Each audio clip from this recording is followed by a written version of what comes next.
talaga. Pero anong ginagawa sa mga pastor? Ginalagay nila, gi-spiritualize nila ang tawag. Gi-allegorical. Gi-type nila ba? Typeify ang tawag. Na ang storehouse nag-refer sa local church. Tanong, ang Malakay 3:10, local church ba? Tingnan nyo, chapter 1, verse 1. Sinong sinabihan? Tingnan nyo po. Oh, sige, basahin natin. Look at Malakay chapter 1, verse 1.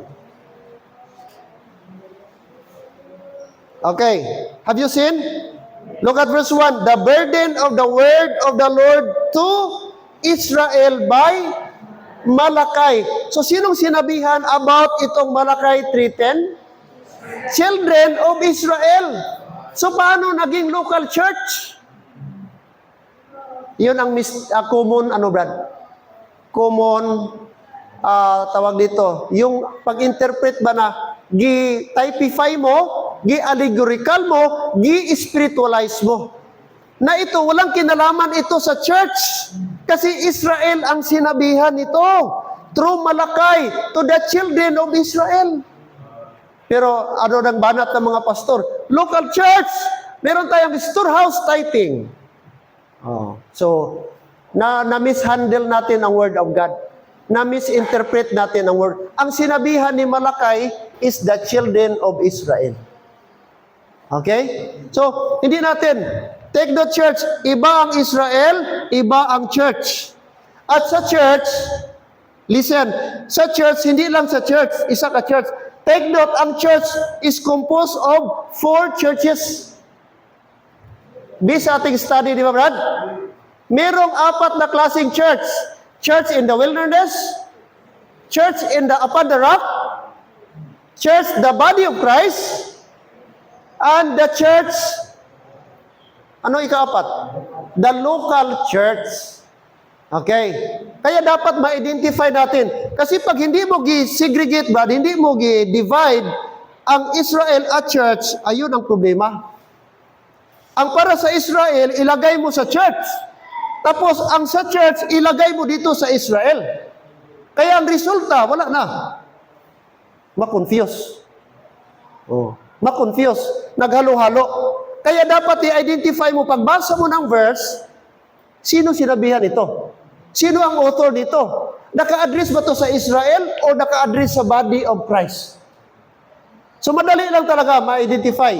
Pag Apostle Paul, automatic, mostly, that is body of Christ, dalawa lang yan, Brad, at saka local church. Pag sulat ni Apostle Paul, dalawa lang ang clue mo. Body of Christ yan, pag nakakita ka ng church, local church yan, or body of Christ. Pero pag Israel, automatic yan, Brad. Pag may nakita kang Israel, automatic Israel yan. Hindi mo pwedeng, ang meaning niya, himuon mo ang meaning, simbahan. Kasi ang Israel, Israel lang talaga. Hindi pwedeng ang Israel gawin mong church. Hello, amen? Hindi mo rin pwede gawin na ang pastor Levites. Ang Levites, Levites. Ang pastor, pastor. Walang Levites sa panahon ng body of Christ. Walang Levites dito sa panahon ng dispensation of grace. Anong sabi niya, Brad? And I give you pastors. And I give you some pastors? Preachers? Ano pa? Teachers? Evangelists? And teachers? Doon po, mga kapatid, wala na mention doon ang Levites. Wala. Pastors, evangelists, of course, wala nang apostle, wala nang prophets. Ano ang natira? Teachers, evangelists, at saka pastors. Ano ang, Brad? Ano ang common nga interpretation sa mga pastor? Ang mga pastor ngayon, yun ang Levites. Hindi, Brad, na-mix natin. Levites is Levites. Pastor is pastor. Hindi mo pwedeng i-typeify. Hindi mo himuon nga, ano bang Ilonggo sa typeify? I-type mo ba nga? Daw equivalent siya. Although similar sila ng function, pero hindi pwedeng i-replace mo ang Levite sa pastor or equivalent. So yan po ang ilang example lang mga kapatid. So take note, iba ang body of Christ, the church. Sino ang head dito? Sino ang head? Okay. Now, bigyan ko kayo ng example. Dito sa Israel,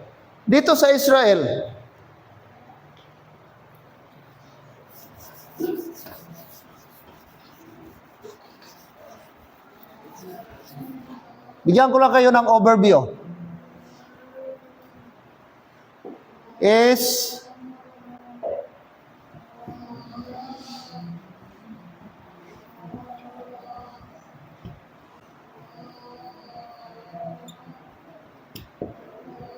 Okay, tanong. Dito, or Old Testament, or sa Kingdom Gospel. Dito, sa Old Testament, sino si Jesus Christ? Ano siya? Okay, Messiah. Oh. Ano pa? Ano pang title ni Jesus Christ?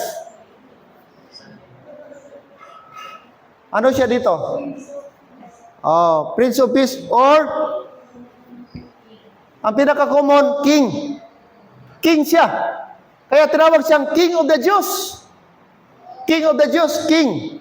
Dito sa body of Christ, anong title ni Jesus Christ?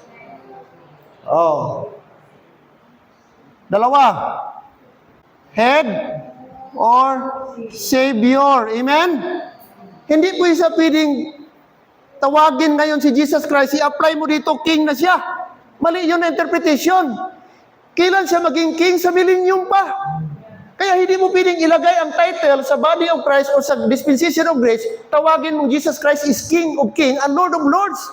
Hindi pa yan mangyari ngayon. Doon pa yan sa millennium. Naging King na ba si Jesus Christ ngayon? Hindi. Kaya, dapat proper. Kailan mo i-address? Dito, dapat ma-identify mo dito. Ano si Christ dito? Sino si Christ dito? Kasi kung di mo alam, iba ang title mo, gawin mo na siyang Messiah dito. Ang Messiah, kapatid, sa time ni Jesus Christ, before He died, and mangyari itong maging Messiah siya doon sa millennium. Kasi maging King na po siya. Pero ngayon, di siya matawag na Messiah. Savior siya ngayon natin. At He is the head of the body of Christ. Amen?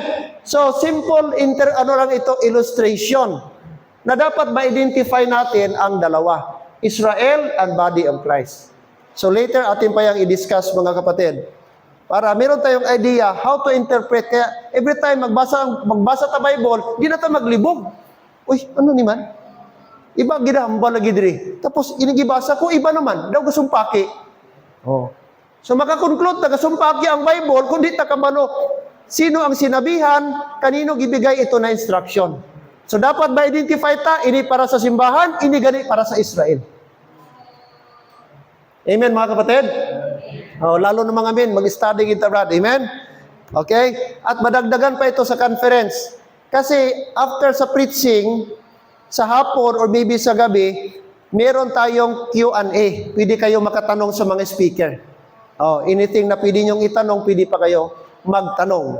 Kahit tapos na sa conference, during sa fellowship, pwede kayong mag-sit down sa mga speaker, pwede kayong magtanong. Yun ang maganda sa kanila. Makatanong ka anything about sa Bible, mga kapatid, and they are very much willing na sagutin ang ating mga tanong. Amen? So, madagdagan pa ang ating knowledge. At least, ngayon, meron na tayong overview. Itong ginaturo ko ito, overview lang ito. Marami pa tayong ma-learn. Amen? Alright, so ipagpatuloy natin ito next Sunday. So dalawa pa lang ating na-tackle. Anong number 1? Law and grace. Pangalawa, Israel and church. Ang Israel, okay, si Jesus Christ, Messiah and King. Dito sa body of Christ, Jesus Christ is the head and Savior, mga kapatid. Okay? So, kakaiba po, unique po sila. Peculiar people ang tawag sa kanila. Kingdom of priests ang tawag sa Israel. Holy people po sila. At never yan gi-address sa ating panahon. Hindi tayo pwedeng mag-claim na peculiar people tayo. Anong tawag sa atin? Saints. Ang pinaka-common, 2 Corinthians 5:17. We are new creature. New creature. Wala na tayong identity, Hudyo ka, o Pinoy ka, male or female, bond or free, we are one in Christ, and that is new creature. Amen. Praise the Lord, mga kapatid.